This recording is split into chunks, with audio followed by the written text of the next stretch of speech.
What's up, everybody? Hold on, let me fix my mic. Whoops. Oh, whoops. What's going on, everybody? It's your boy AD, and that's all day, and I'm here to do the SmackDown review for January 20th, 2023. The headline for the night was Kevin Owens delivers a surprise attack on Roman Reigns and the Bloodline. All right, look at this picture. That's funny right there. Look, I'm Lyndon. Acknowledge me. That's funny. And if you also pay attention to the crowd, they're looking up because Kevin Owens is in the audience, so they all looking at him like, what the fuck?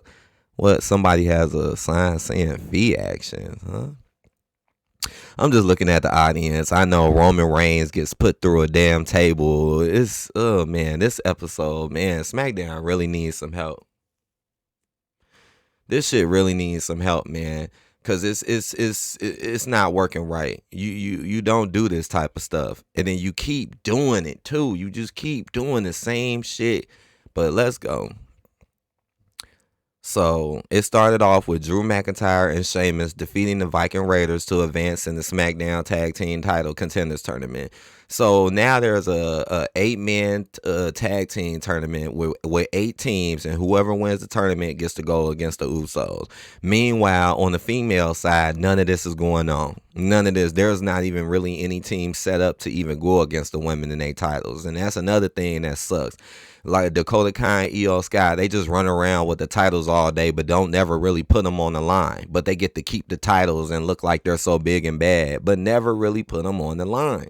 And they just do singles matches and just jump in and stuff. And I really, really, really don't like how y'all gave Alexa Bliss and Asuka the tag titles and then took it away from them within like 3-4 days. Like, come on. And then EO Sky and them that had the titles ever since. And again, whole tag team tournaments for the men's side, but the women's side, nothing. So what's up with that? So it's just you basically what I'm trying to say is, okay, all right guys, let's build up all of these teams who can take on the Usos because we want the Usos to look bad and keep taking their belts and try to take their belts. But Dakota Kai and Io Sky, nah, we're not gonna do anything to them. We're not gonna build up a whole bunch of teams to try to take them down. Nah, they just can just roam around and do whatever they want and be with Bailey and do what they do. But oh no, the Usos, no, we gotta stack 8 teams against them and try to get. So meanwhile, while Kevin Owens is sitting there beating their asses, come on now, this shit's lame. And they're supposed to be the damn tag team champions. Come on now. SmackDown, let me see. So Drew and Sheamus won, which figures, that, and that's boring too. Like obviously Drew and Sheamus were gonna beat the Raiders. The match was slow. The match was long as hell too. Like that match was like 15, 20 minutes long for an outcome that you know it was gonna happen. So not a good match either, and pretty predictable and boring. Um, LA Knight gave Bray Wyatt a Mountain Dew Pitch Black match preview against local competitor Brett Jones. So LA Knight came out. Soon as he came out, I instantly seen he was ready to wrestle. And before anything happened, I'm like, who is he gonna win against tonight? I mean, everything's so fucking predictable. And he comes out. It's a jobber. Here we go. Now we got LA Knight fighting jobbers, yo. Come on now. This is fucking whack. LA Knight beats the jobber in like a minute or two, and then all of a sudden, they end up showing Bray Wyatt. So the fun house is back, y'all. All the damn animals, the pig, the ugly ass fucking rabbit, and all of them, they're all back. They're all back to life. And it literally started off with Bray Wyatt having his ass out. Now I know y'all like, what? What do you mean? Like, no, like when it started, he was bent down. Like he was like squatting down on his knees towards the door. And he had his back towards us, but his pants was down in the back. Like they were clearly like down. So basically his whole ass crack was all out, but they covered it up with a firefly. So you couldn't really see it, but you knew it was there. Like you knew his ass was out. And then he stood up, ass still out. turns around, acts funny as hell, talks to all the weirdo creatures, becomes evil for a second, talks about what he gonna do to you, and then disappears and acts like he's cool. So now he's back doing that shit again, that funhouse shit.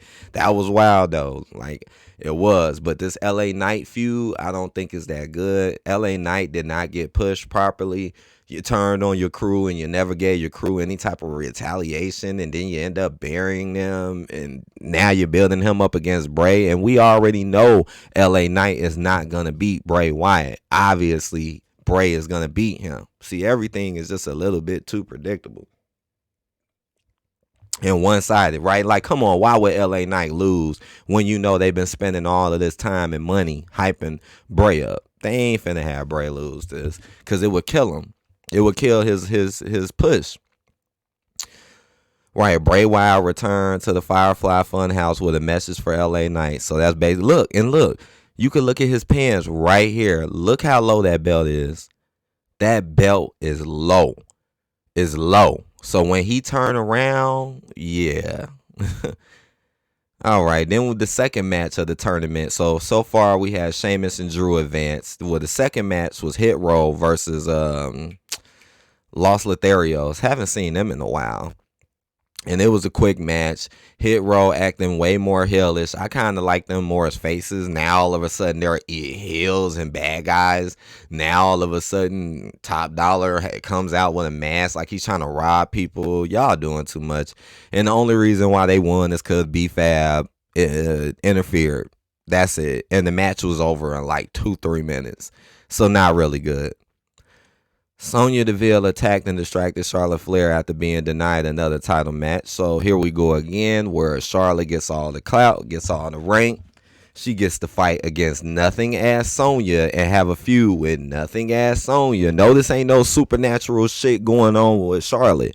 But Bianca got to be over here fighting Alexa Bliss, who clearly using superpowers. Notice that's not happening to Charlotte. Notice Charlotte gets to fight normal people. And actually fight low-class people. Sonya is not up there. She's low-grade. So giving a low-grade person a feud like this when she just came back, come on, man. Yeah, this is boring. Nobody wants to see. And I can't believe it's people out here that really think Sonya is doing something. Like, I kind of like Sonya as a heel, but this ain't doing nothing. This ain't exciting. We know damn well Charlotte is going to beat her. We know this. Like, come on. Y'all know Charlotte is finna beat her. Y'all dragging shit out. What's the point of caring about this? And then again, and like I said, notice how, okay, yeah, Sonya snuck her, hit her, but it didn't make her look that bad. Charlotte still got up and act like she shook it off. It wasn't nothing wrong with her. Meanwhile, Bianca Belair gets laid out on the mat, flat on her face every week, bleeding out of her mouth. Charlotte, she's fine. She's good. She's ready to fight again. She's going to beat Sonya's ass again. I mean, and what make it even worse is Charlotte already beat Sonya. She already came back and beat you fair and square, but we're going to still keep this feud going. This is garbage. This is crap. And I hate how y'all make other stars look good with the titles, but Pacific other people got to look bad every week. That's annoying as hell to people who ain't even that great. Nobody cares about Lacey Evans, so here go again where y'all trying to bring her back again and do the same old shit y'all did with her. We do not care about her masculine ass, okay? Lacey Evans is trash. She's boring as hell. Nobody cares about some chick who thinks she's a dude and wants to act like a dude. Nobody cares about that. Goodbye. You're not Ronda Rousey. Goodbye. Stop bringing yourself back doing the exact same thing. Come on now. Third match. The third tag match was between Imperium and the Brawling Brutes. Now, this match was a little bit better than the other matches because it had a little bit more action into it and it wasn't as quick. And the Brutes lost, which I figured because Sheamus and Drew already went through. So I figured that the Brutes was going to lose because, you know, they can't really have the Brutes and Sheamus in Drew advance. Nah, that's too much. So that match was kind of predictable as well because of that. Oh, yeah. Karrion Kross and Charlotte still coming at Ray Ray. Still coming at Ray Ray Dome, man. Won't leave Ray alone. Karrion Kross, man, he is just a weirdo, man, who likes to stalk grown men for no reason and who likes to choke them out and lay them on them. The dude is weird. Karrion Kross is weird, period. Okay? And I hope when Rey Mysterio fights him next week, I hope Rey Mysterio gets in that ass. But I don't know, man. You know, all the cheating and shit. It's not looking good for Rey. But you never know. They might pull the twist on us, like I've been saying. And then Rey joins the dark side with Karrion and them. And then that'll be like the new group to go against Dominic and them. Then we had El Gato Fantasma take on the Maximum Male Models to advance in the SmackDown Tag Team Title Contenders Tournament. So the Models took on Delgado Fantasma. This match was okay. You know, I mean, I wish they would do more with the Models. They definitely have potential. I'm telling you, they got potential. But they don't want to do nothing with the Models. They hate them, just like they hate other people, as you can see. And Phantasma gets the win. Sad that the Models never got a single victory. Pretty sad. Ever. Yeah, a lot of flashbacks for Raw 30 coming up next week. And then we had the final act, man, and this ending was so horrible. This was one of the worst endings of SmackDown, and it's just too much. But I'm going to read it out to y'all. It says, Kevin Owens delivered a surprise attack on Roman Reigns and the Bloodline during the undisputed WWE Universal title contract signing. So that signing was pointless, but let me explain what happened. It says, as Roman Reigns sat in the ring for the contract signing, Kevin Owens suddenly emerged and ambushed the Bloodline. After taking out Solo Sikoa at ringside, he hit the stunner on the head of the table. Owens then decimated the emerging Usos before powerbombing Reigns through the table. He then finally signed the contract for his title match before taking his leave into the crowd. The honorary Uso, Sami Zayn, was late to the party and only arrived in the ring after the fireworks had ended. Now, if you really listen to that, you will realize that shit was so poorly written, and you can tell that they will just do anything to make Kevin Owens look like he's still a threat when none of this makes sense. Why in the world would he just come out with Solo by himself and just have Solo outside the ring? Why in the world were the Usos not there and then had to run out the last second? And then Sami Zayn, like, come on, that's terrible. They obviously all should be together. You clearly set it up that way so Kevin Owens could come sneak everybody and beat everybody ass, which you know he should not be able to do. And not no one man is finna take out no 4 or 5 dudes by himself. I don't give a fuck who he is. It's Kevin Owens. This is fucking Kevin Owens, y'all. We just seen him get his ass beat down by the Usos and Solo last week. And just them 3 beat his ass. So how the fuck? And that was the only time they really kicked his ass compared to all the times where he done came out and kicked their ass by himself. So you're making the Usos and Roman look weak as fuck, but they're your tag team champions and they're your world, and he's your double world champion, but he's just weak as fuck. A stunner shouldn't even rock him like that. We done seen this man go through 3 damn 4 F5s in a row, and and fucking Roman and still get up. Kevin Owens just sneaks a stunner on you, and he got enough time to beat up your whole crew and powerbomb you through a table. Yeah, this is bullshit. Y'all clearly don't like the Usos and shit no more, and you trying to embarrass them just like you constantly are embarrassing Bianca Belair. You're constantly embarrassing the fucking Usos and Roman Reigns. Not so much Solo, but mainly Usos, Roman Reigns. They're just a laughing stock, and you'll send Kevin Owens in there to destroy him every week like he's some god or something. Kevin Owens is not all of that. If Kevin Owens was in the video game, he wouldn't even be a 90 rating. But for some reason, he can come in and act like he's a 99, beating up everybody. He should not be able to do this. And then, let's send Sammy in at the last second so where he doesn't do anything. Because this episode was crazy because Roman told him he don't want to mess with him no more because he see how fake he was acting. And he's seeing you care too much about Kevin. But Kevin is doing, and then here we go again. Kevin fucking up your homies, but you ain't doing shit.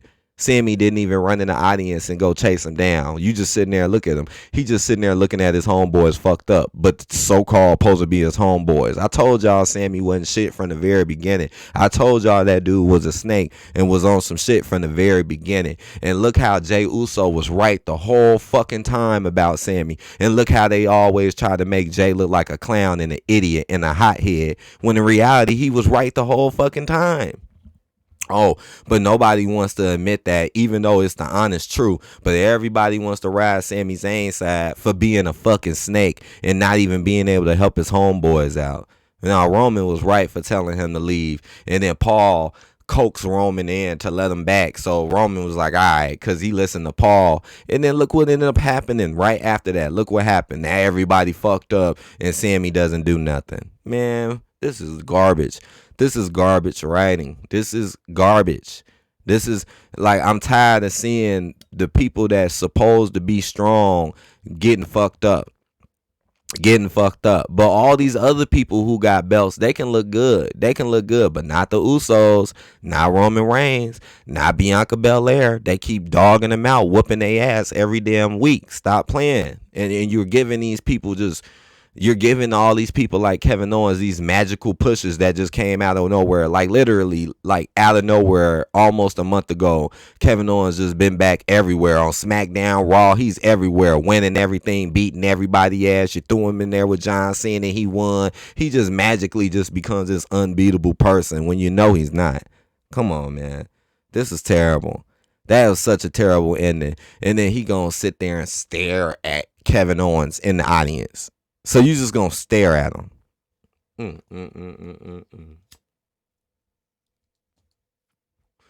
This is bad, man. Man, this is bad. And this ain't gonna do nothing but just lead into some old controversy. But man, I'm tired of this. I'm tired of that, man.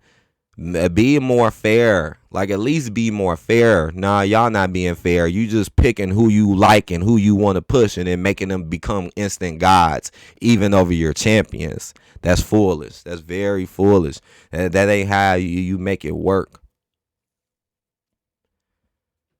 I mean, clearly people love the bloodline too. You look at that audience when the bloodline Roman come out, boy, they are obsessed with Roman Reigns and the bloodline. Oh, but you don't care. You're just going to keep letting them get their ass kicked and being embarrassed. And like I said, I don't give a hell how much you pushing Kevin Owens to make it look like he the strongest thing in the world. We still know damn well Kevin Owens is going to lose at Royal Rumble. So again, you're just wasting our damn time and not really making us that interested in this. You know, I'm just doing this shit because this is what I'm doing at the current moment, you know. But yeah, yesterday's episode was boring, whack, terrible ending. The only good part was the beginning when Roman was really on some real shit. But as you can see, it didn't lead into nothing. So you get a 1 out of 0. This episode is a 1 out of 0. I mean, a 1 out of 5 because it was that damn boring and it made that little sense. Now hit that like button, comment. Check out my final hour watch along review if you want to see my reaction from this hot mess. I'm going to link it in here and I'm going to holler at y'all on the later tip. Peace out, everyone. Peace.